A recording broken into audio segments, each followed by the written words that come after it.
Mari kita satu di dalam doa. Kami bersyukur Tuhan untuk puji-pujian yang dapat kami naikkan untuk kebesaran nama-Mu. Kami bersyukur karena kami yang hina, kami yang tidak ada artinya ini diizinkan untuk memuji Engkau, mengagungkan Engkau, untuk datang ke hadirat Tuhan. Dan kami bersyukur untuk hari perhentian yang Tuhan berikan kepada kami. Sehingga hari ini Tuhan kami dapat datang ke rumah Tuhan. Dan kami rindu biarlah kiranya waktu kami datang ke rumah-Mu Tuhan, kami juga disadarkan bahwa Engkau adalah pusat dari kehidupan kami. Bukan masalah kami, bukan tantangan kami, bukan problem kami, bukan apapun yang kami hadapi adalah pusatnya. Segala yang kami hadapi, problem kami, masalah kami tidak mendefinisikan hidup kami Tuhan. Tetapi sesungguhnya Tuhanlah yang mendefinisikan hidup kami. Tuhanlah yang menjadi pusatnya ya Tuhan. Sehingga biarlah kiranya di dalam ibadah ini, waktu kami memuji Tuhan, kami menyadari ada kekuatan yang Tuhan berikan kepada kami untuk melangkah di dalam hari-hari yang akan datang. Di dalam hari ini juga. Dan biarlah kiranya waktu kami berkata kami punya Tuhan yang dahsyat. Tuhan yang dahsyat itu yang akan menolong kami menjalani hari yang Tuhan juga sudah berikan. Sehingga kami sadar apapun yang terjadi dalam hidup kami Tuhan, ada kedaulatan-Mu, Engkau memelihara kami, Engkau menjaga kami, Engkau menunjukkan jalan-Mu kepada kami dengan cara-Mu yang unik. Dan sebab itu biarlah kiranya Tuhan pagi hari ini waktu kami baca firman Tuhan, dan waktu kami merenungkan firman-Mu Tuhan, Roh Tuhan itu sekali lagi bekerja di dalam hati dan pikiran kami, sehingga membuat kami mengerti apa yang menjadi kehendak Tuhan dalam hidup kami.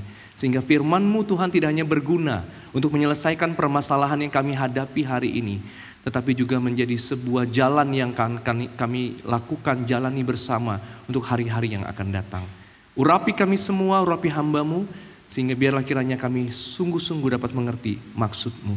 Di dalam nama Yesus Tuhan Juru Selamat kami yang hidup, kami berdoa. Amin.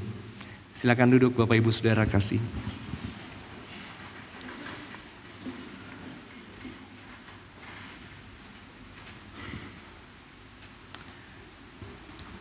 Saudara, Mazmur 90 ayat 12 berkata begini, ajarlah kami menghitung hari-hari kami sedemikian supaya kami beroleh hati yang bijaksana. Saudara, tahukah saudara hari ini hari keberapa di tahun 2024? Ada yang tahu? Yang tahunya hari ini adalah hari Minggu, begitu ya. Hari yang habis ibadah bisa pergi kia-kia sama keluarga, bukan? Bisa jalan-jalan sama keluarga. Saudara, hari ini adalah hari ke-315 di tahun 2024. Saudara, izinkan saya menyampaikan sedikit hal berkaitan dengan hal ini, karena saya pengen jemaat Tuhan semua yang hadir mulai merefleksikan kembali 315 hari yang sudah dijalani, saudara. Tinggal berapa hari lagi? Kita akan segera memasuki tahun yang baru. 50 tidak, saudara. 51 hari lagi. Karena tahun ini adalah tahun kabisat. Tahun yang unik, tahun yang nanti akan kita ketemukan lagi 4 tahun yang akan datang, saudara. Tinggal 51 hari lagi kita akan memasuki tahun yang baru. Dan itu berarti begini, saudara. Tinggal 7 kali lagi kita semua punya kesempatan untuk beribadah sama-sama di gereja seperti hari ini, saudara. Ya, tinggal 7 kali lagi sebelum kemudian kita meninggalkan tahun 2024 dan memasuki tahun yang baru. Ya, pertanyaan saya, saudara, selama lebih kurang 50-an minggu, 52 minggu, saudara bolosnya berapa hari? Saudara, tinggal 7 hari lagi. Mari kita sama-sama menyembah Tuhan, menyiapkan yang terbaik. Tinggal 7 hari, 7 minggu, 7 kali lagi kita beribadah, kita memberikan yang terbaik bagi Tuhan. Dan izinkan saya menanyakan pertanyaan ini, saudara. Untuk 51 hari yang akan segera kita jalani dan memasuki tahun yang baru. Yang pertama, saudara, apa pelajaran terbesar yang Tuhan ajarkan kepada Anda tahun ini? Dan bagaimana pelajaran itu mengubah cara hidup Anda? Apa pelajarannya?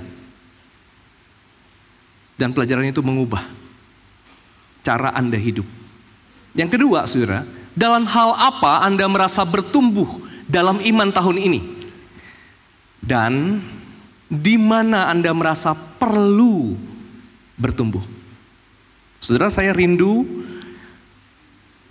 51 hari yang akan datang, saudara, biarlah pertanyaan ini menolong kita untuk mengakhiri tahun 2024 ini. Bukan dengan keluhan, tapi dengan ucapan syukur. Amin, saudara. Dan hari ini kita akan melanjutkan eksposisi kita dari Matius 7 ayat 13 dan 14. Saya akan bacakan bagian ini, Bapak Ibu Saudara bisa menyimak di dalam Alkitabnya masing-masing. Saya berharap saudara bisa membaca Alkitab, ya mungkin sebagian besar dari kita tidak lagi membawa Alkitab fisik, tapi saudara di handphone ada Alkitab, saudara boleh buka aplikasinya. Kalau saudara mau bikin highlight, silakan bikin highlight di sana, bahwa saudara sudah pernah belajar ayat ini, atau mungkin saudara kalau saudara mau bikin catatan, tentu bukan catatan apa yang ada di depan di layar saudara, tapi apa yang Tuhan bicara kepada Anda boleh catat di bagian notes mungkin di aplikasi itu, supaya saudara punya sesuatu yang saudara tinggalkan. Lain kali baca ayat ini, ternyata di hari 315 di tahun 2024 Tuhan pernah berkata seperti ini kepada saya melalui ayat ini. Saya akan bacakan buat kita Matius 7 ayat 13 sampai ayat ke-14. Masuklah melalui pintu yang sempit, karena lebarlah pintu dan luaslah jalan yang menuju kepada kebinasaan, dan banyak orang yang masuk melaluinya. Betapa sempitnya pintu dan sesaknya jalan yang menuju kepada kehidupan, hanya sedikit orang yang mendapatinya.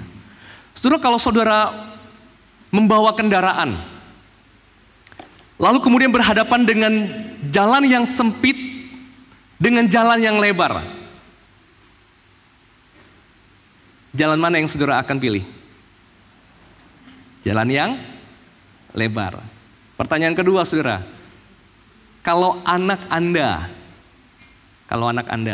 berhadapan dengan sesuatu yang sulit, sesuatu yang tidak mudah untuk dikerjakan, lalu berhadapan juga dengan sesuatu yang lebih mudah, easy untuk dikerjakan, kira-kira anak saudara akan pilih yang mana?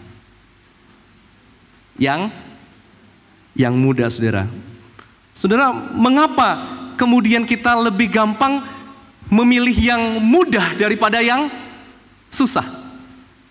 Karena saudara, secara natur kedagingan kita memang daging ini memang memilih yang mudah untuk dilakukan. Karena pada dasarnya pikiran, perasaan dan tubuh kita itu memilih sesuatu yang nyaman, bukan memilih sesuatu yang sulit. Saudara, kayaknya memang tubuh berdosa ini lebih gampang cari yang gampang saja. Yang sulit sepertinya bukan sesuatu yang menjadi natur kita, bukan sesuatu otomatis, saudara. Yang otomatis adalah pasti kita memilih sesuatu yang mudah, saudara. Sebab itulah, saudara, waktu kita sekolah, ada dari kita yang mencontek. Ya, coba tanya sama kanan kirinya, dulu waktu sekolah nyontek nggak?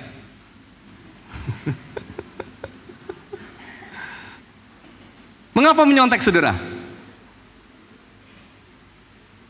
Karena menyontek itu lebih mudah daripada belajar, ya. Nah, saudara, tapi masalahnya tidak selalu yang mudah itu selalu berujung kepada hal yang baik, betul? Tidak selalu jalan yang mudah, jalan yang easy, gampang untuk dilalui itu berakhir pada sesuatu yang baik, saudara. Dan kadang-kadang pintu yang sempit, jalan yang sesak justru menuju kepada kehidupan, dan pintu yang lebar dan jalan yang luas malah menuju kepada kebinasaan. Itulah yang dikatakan Tuhan Yesus di dalam Matius 7 ayat 13 dan ayat yang ke-14. Dan sebetulnya apa sebetulnya yang Tuhan Yesus ajarkan kepada kita melalui perkataan ini, saudara? Dalam hidup, saudara, kita itu memang akan berhadapan dengan dua jalan, dua pilihan, yang susah dan yang mudah. Pertanyaan saya, jalan mana yang biasanya saudara ambil? pagi ini saudara, begitu bangun pagi aja saudara sudah mempunyai pilihan. Pilihan hari ini mau pergi ke gereja atau beribadah saja mungkin di rumah begitu kan ya. Ada pilihan melalui live streaming. Lebih mudah bagi saya untuk kemudian bangun pagi lalu kemudian ikut ibadah di rumah.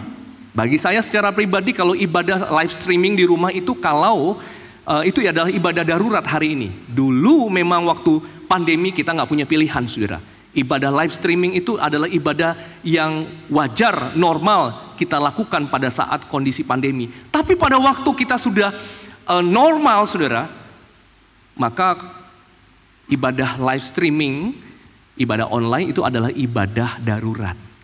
Ibadah kalau memang saudara memang betul-betul tidak bisa ibadah datang ke gereja, maka yang darurat seperti itu. Tapi jangan bilang Pak ini darurat, jalannya kayaknya macet atau udah mau telat, dari darurat ya udahlah tinggal 10 menit lagi darurat live streaming aja supaya nggak telat. Nggak begitu juga saudara ya. Saudara juga berhadapan ketika mau pergi ke gereja sudah punya pilihan. Mau pakai baju apa? Ada pilihan-pilihan yang harus kita buat. Nah, sudah di dalam Alkitab yang tadi kita baca ayat tadi, ada pintu yang sempit dan jalan yang sesak. Jalan ini penuh tantangan, perlu pengorbanan, tidak selalu nyaman. Jalan ini bukan hanya sempit tapi juga sulit, membutuhkan tekad dan membutuhkan iman yang kuat untuk menjalaninya. Jalan yang sesak ini adalah cara hidup yang berfokus pada kehendak Allah, menuntut ketaatan, menuntut penyangkalan diri. Ada komitmen untuk mengatasi cobaan atau mungkin juga godaan, saudara. Sedangkan jalan yang lebar, jalan ini menawarkan kebebasan tanpa hambatan, seperti jalan tol yang mulus, tidak ada kemacetan, gampang untuk dijalani. Jalan yang bebas dan biasanya tidak terikat pada apa yang Tuhan kehendaki. Seringkali ini terkait juga dengan pengejaran terhadap hal yang berbau duniawi, popularitas, kekuasaan, tetapi tanpa memikirkan konsekuensi rohani, saudara. Kalau seperti ini jalannya yang diperhadapkan, yang diajarkan oleh Tuhan Yesus, pertanyaan saya adalah, jalan mana yang saudara biasa ambil selama ini? Tetapi yang menarik, saudara, dalam bagian ini, yang menarik adalah akhir dari kedua jalan. Jalan yang penuh dengan tantangan, memerlukan pengorbanan, ternyata berakhir pada kehidupan. Dan kata kehidupan yang dipakai dalam bagian ini dalam bahasa Yunani adalah zoe. Bahasa Yunani itu punya dua kata untuk yang namanya hidup. Satu zoe, satu bios. Bios itu tubuh jasmani, sedangkan zoe itu adalah hidup yang lebih mendalam. Ya, betul-betul hidup. Tidak hanya bisa bernafas, tidak hanya bisa berjalan, tapi ada semangat. Ada kelimpahan, ada berkat, ada ucapan syukur. Itu zoe, saudara. Zoe itu adalah kehidupan yang diberikan oleh Allah. Bersifat kekal, tidak hanya bersifat sementara, saudara. Itu zoe. Zoe adalah hidup yang hanya ditemukan melalui hubungan dengan Allah. Sebaliknya, saudara, jalan yang mudah dilalui itu adalah berakhir pada kebinasaan. Kata Yunaninya yang dipakai adalah apolea. Apolea ini bisa diartikan kebinasaan, atau mungkin bisa diartikan juga dengan kehancuran. Saudara, jalan yang apolea ini bisa diartikan kerusakan rohani yang membawa seseorang pada kematian kekal. Pada awalnya mungkin kelihatannya tidak, saudara, tapi apolea itu pasti berakhir pada sesuatu yang terpisah dari Allah. Saudara, kalau lihat ini, ternyata apa yang Tuhan Yesus ajarkan sebetulnya bukan sesuatu yang baru. Mazmur pasal 1 mengajarkan ada jalan orang benar dan jalan orang fasik. Bahkan di perjanjian lama juga ada kalimat-kalimat yang mengartikan seperti ini. Pilihlah berkat, jalan yang berkat, bukan jalan yang penuh dengan kutuk. Pilihlah hidup, jangan pilih dengan kematian. Dan saudara, apa yang Tuhan Yesus katakan ini menggemakan kembali cerita lama dari Kejadian pasal 3, saudara. Ketika Adam dan Hawa itu berhadapan dengan godaan. Pilih hidup, pilih taat, atau kemudian pilih sesuatu yang terpisah dari Allah. Saudara, pilihan jalan sempit yang berakhir pada Zoe itu, yang berakhir pada hidup yang bersatu dengan Allah ini. Saudara, pilihan yang sempit adalah pilihan yang terbuka pada saat kita mengalami pertobatan, saudara. Penebusan Kristus itu mengubah natur kita yang berdosa dan diperbudak oleh dosa, sehingga segala sesuatu yang kita lakukan yang mungkin kelihatan baik tapi juga berakar dari dosa.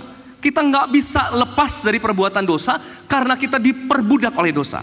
Tetapi waktu kita bertobat, saudara, penebusan Kristus itu mengubah diri kita menjadi natur kita yang berdosa tetapi sudah ditebus dan dibenarkan oleh Allah.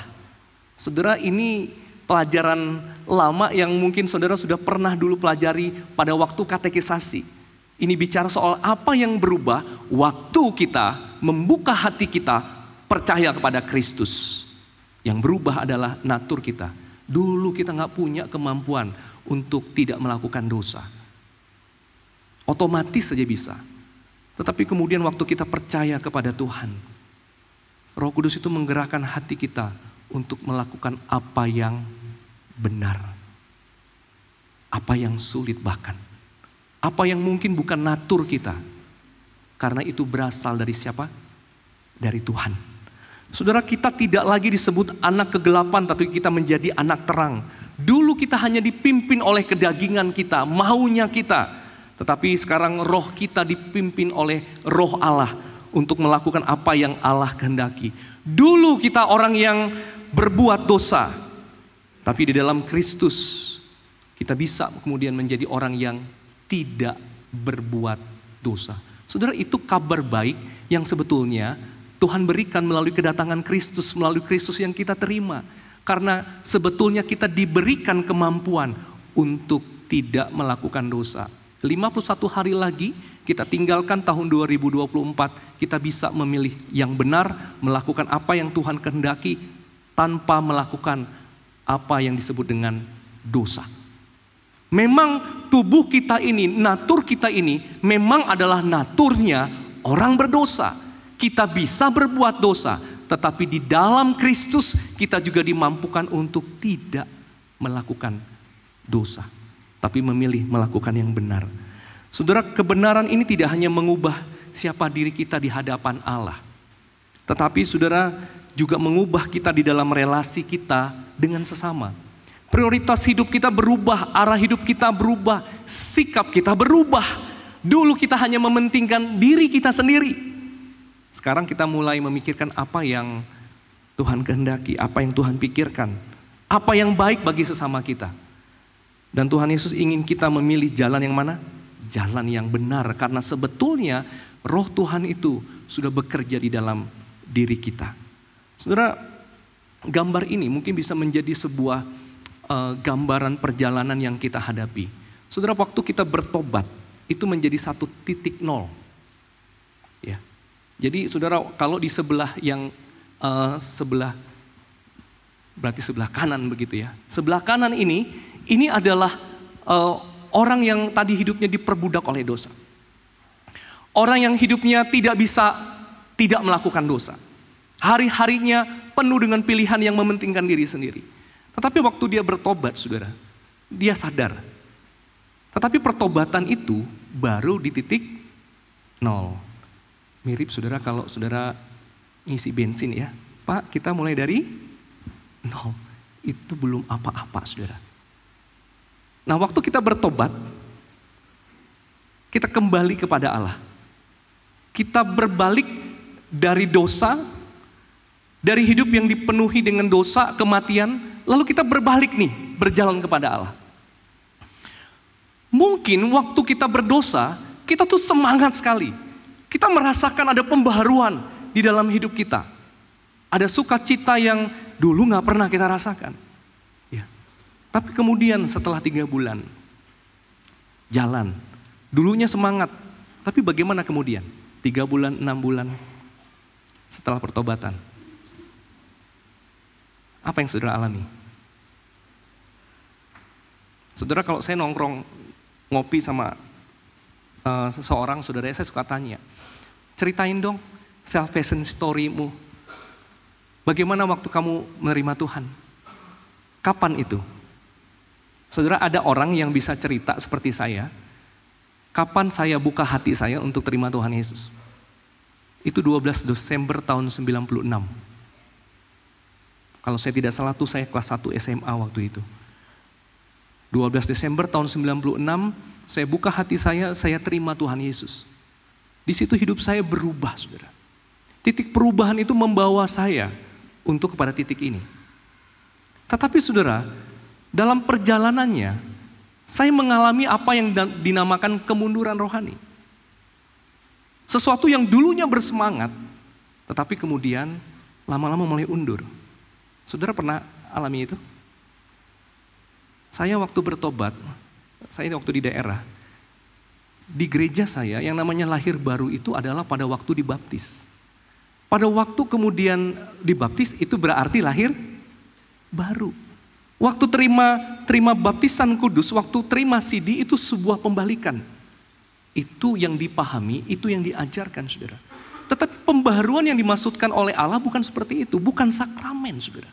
Tapi perubahan yang dikerjakan oleh Allah di dalam diri kita. Dengan kata lain, di gereja itu saya nggak punya teman yang mengalami kelahiran baru. Saya nggak punya orang yang bisa menguatkan saya. Akhirnya saya bisa mundur lagi, saudara.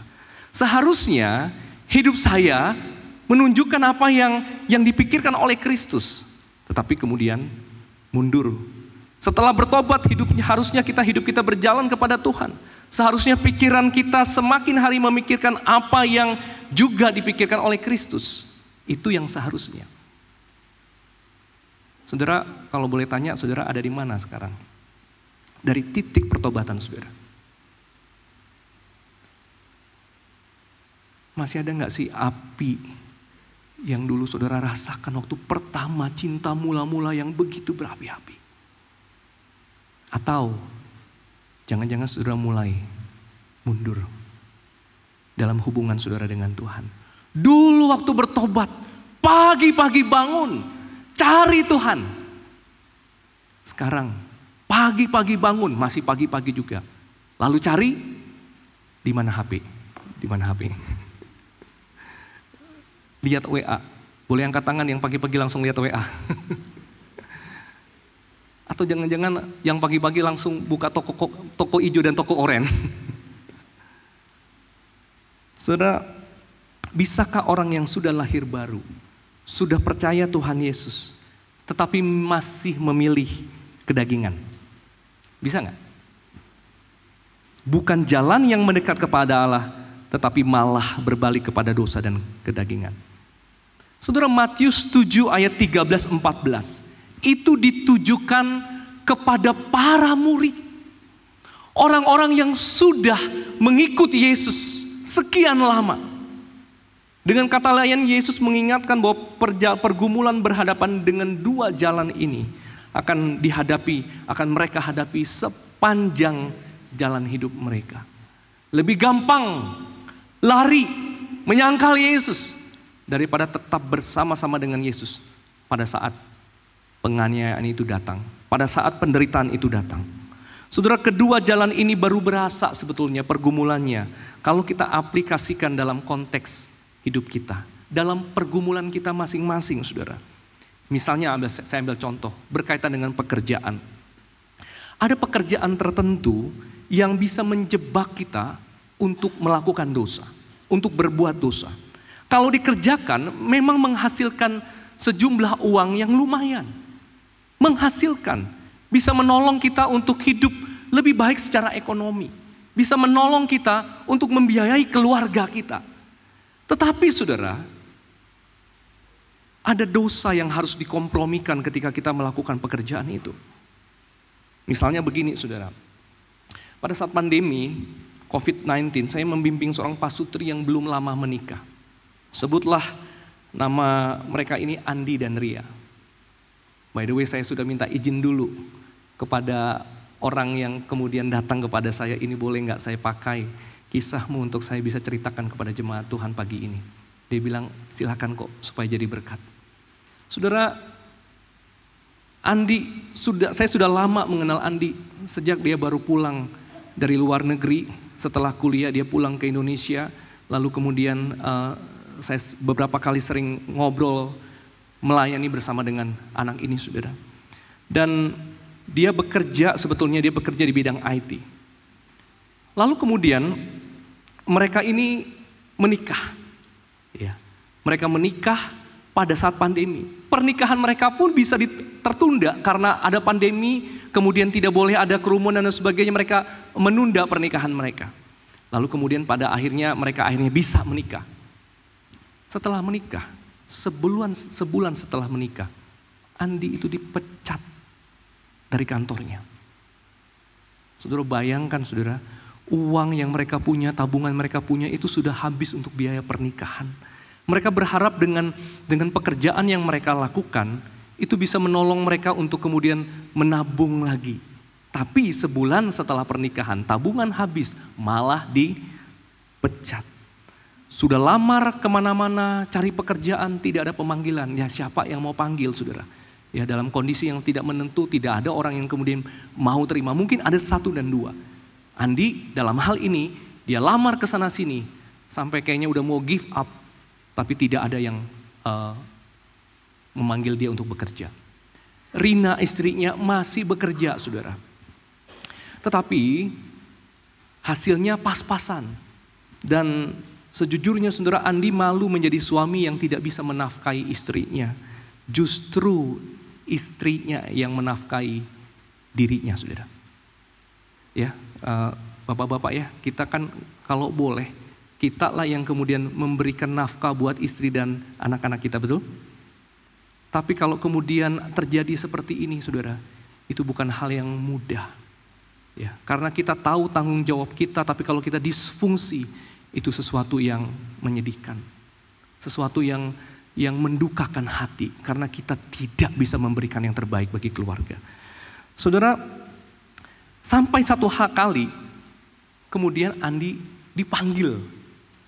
Ada satu pekerjaan yang dikerjakan di luar negeri dan dia harus pindah ke sana. Gajinya lumayan, lalu kemudian ada fasilitas yang baik juga.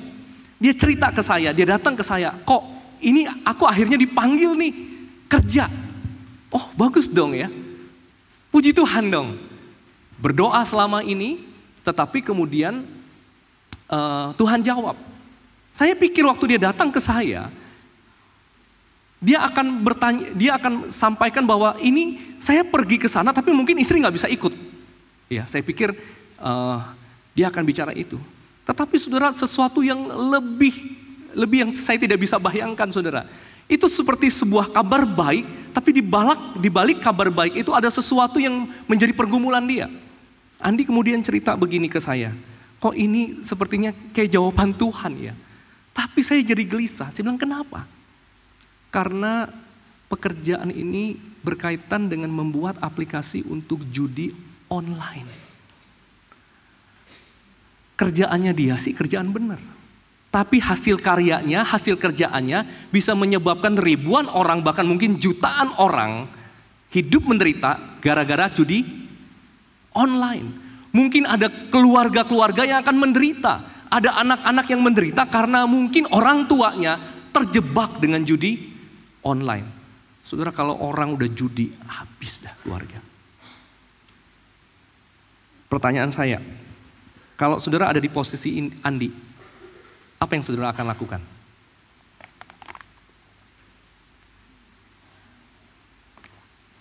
Atau kalau Andi adalah anak bapak ibu,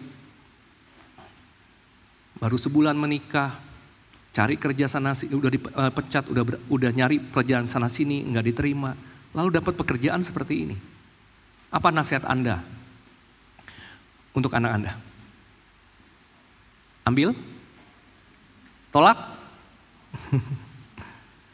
Kalau tolak, berarti dia jobless. Kalau ambil, ada berkat yang dia terima, kerjaannya benar, tapi hasilnya membuat orang lain mungkin menderita. Saudara, pergumulan terkait pekerjaan, Itu baru pekerjaan ya. Dan mungkin konteks saudara bisa berbeda dengan si Andi ini. Pergumulan berkaitan pekerjaan ini bisa diganti dengan apapun yang saudara sedang hadapi hari ini. Bisa itu terkait dengan pergumulan saudara dengan relasi, soal mengampuni, soal anak, bisa jadi ada yang sedang bergumul dengan pelayanan juga. Ya, mau terus melayani atau kemudian give up, berhenti. Saudara, ganti apapun pekerjaan yang cerita tentang pekerjaan tadi dengan apapun yang saudara gumulkan, dan kita berhadapan dengan ini, saudara.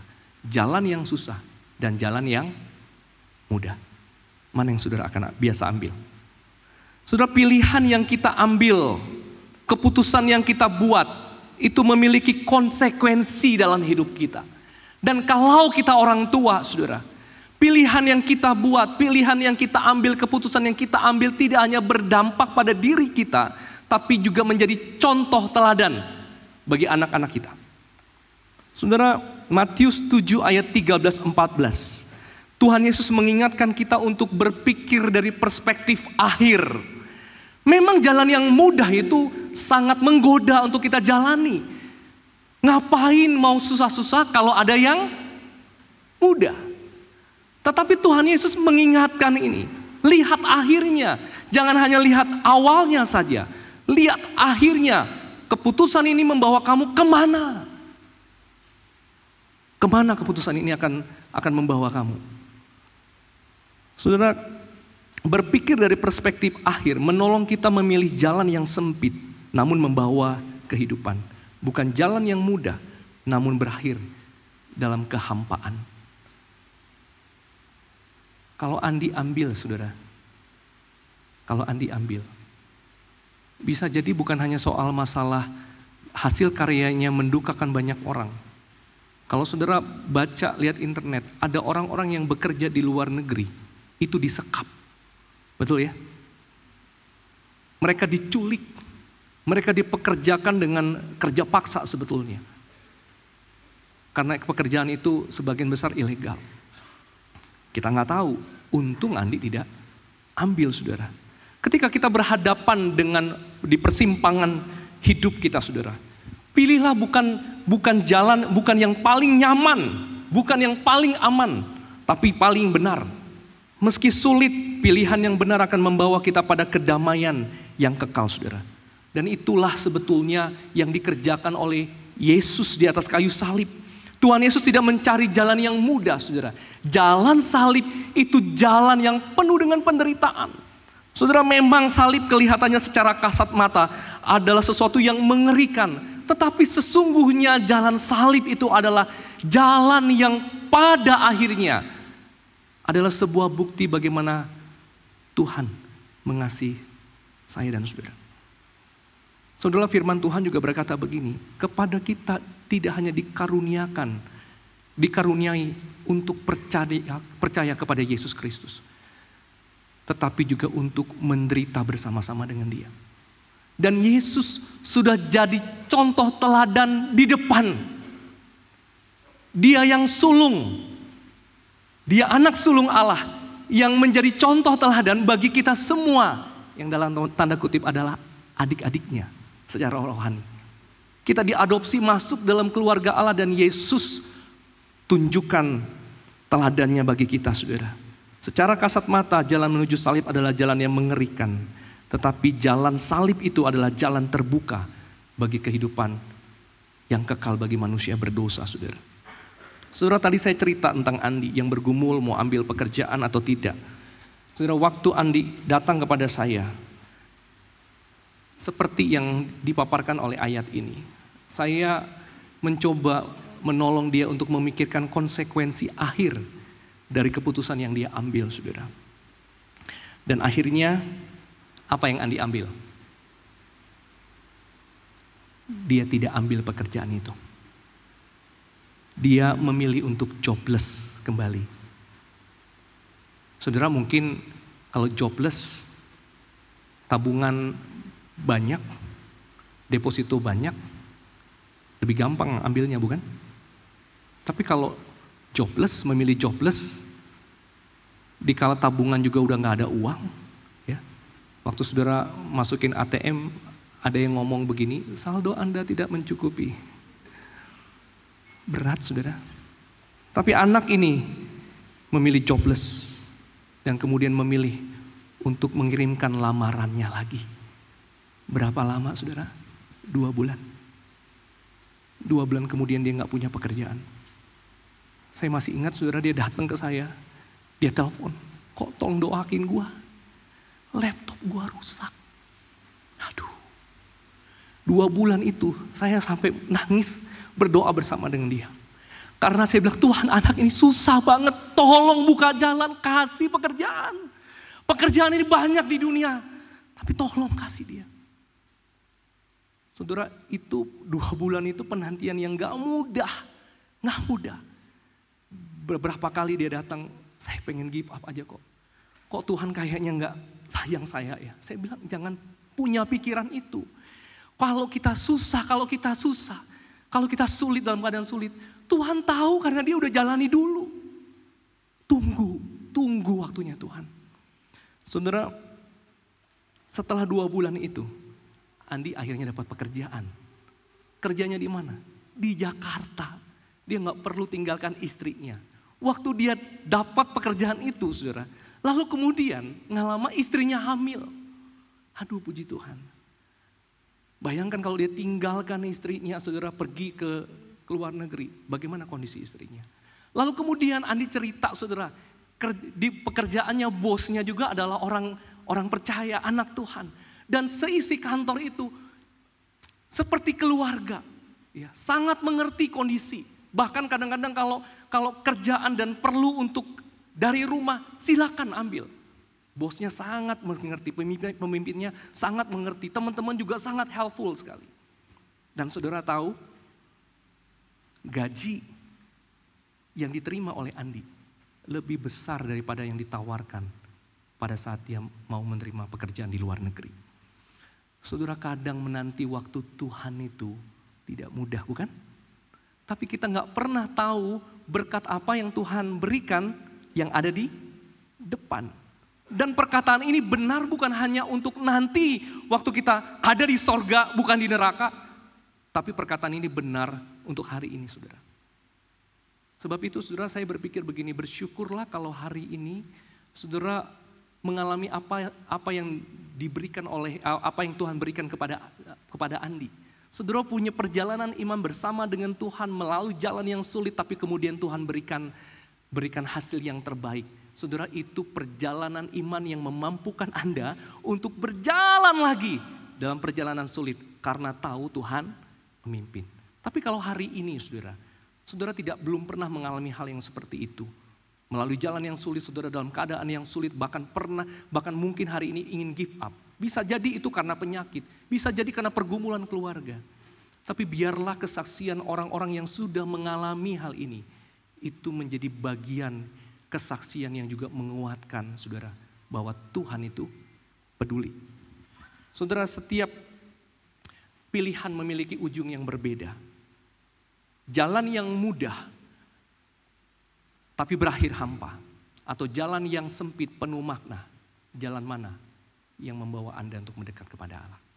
Saya bayangkan saudara, kalau semua kita yang ada di dalam ruangan ini, atau mungkin saudara yang menonton, melihat khotbah ini secara online, kalau setiap kita bertekad, Tuhan saya mau taat, berhadapan dengan jalan yang sulit saya akan jalani bersama dengan Tuhan, berikan saya kekuatan. Maka saudara, saya berpikir gereja ini tidak akan pernah kehilangan kesaksian bahwa Tuhan itu baik. Amin. Bahwa anugerah kita cukup. Biarlah gereja ini, saudara, dinamakan anugerah. Karena orang-orangnya bisa cerita bagaimana anugerah Tuhan itu menolong kita, memberkati kita di jalan yang sulit sekalipun. Amin. Mari kita berdoa kepada Tuhan.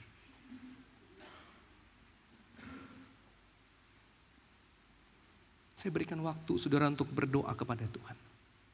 315 hari di tahun 2024 ini mungkin ada banyak kisah yang saudara bisa ceritakan. Bersyukurlah kepada Tuhan. Karena Dia Tuhan yang tidak pernah tinggalkan dirimu. Bahkan dalam masa-masa kekeringan, merasa Tuhan jauh, kita merasa Tuhan jauh. Sebetulnya Tuhan tidak jauh dari kita.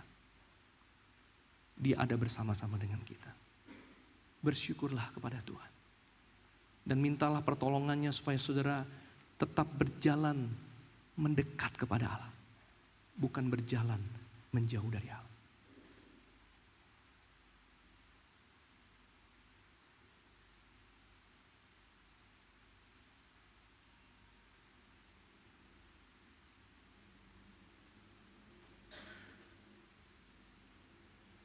Bapa di sorga, kami bersyukur untuk firman Tuhan yang hari ini meneguhkan kami kembali untuk kemudian melihat apa yang terbaik bagi Tuhan adalah terbaik bagi kami. Tuhan memerintahkan kami untuk memilih jalan yang sulit, karena jalan itu akan membawa kami mendekat kepada Tuhan. Jalan yang akan memimpin kami kepada kehidupan yang berkelimpahan, bukan sebaliknya. Jalan yang hanya membawa kami pada kehancuran, kepada kebinasaan. Dan kami berdoa tidak hanya untuk diri kami Tuhan, tapi juga bagi keluarga kami, bagi anak-anak kami. Tuhan, berikanlah karunia-Mu, berikanlah anugerah-Mu supaya kami pun dapat mendidik anak-anak kami di jalannya Tuhan. Berkati dan tolong. Dan hamba berdoa untuk semua anak-anak Tuhan yang hari ini mengalami permasalahan sulit, yang hampir menyerah. Bapa, berikanlah kekuatan kepada mereka.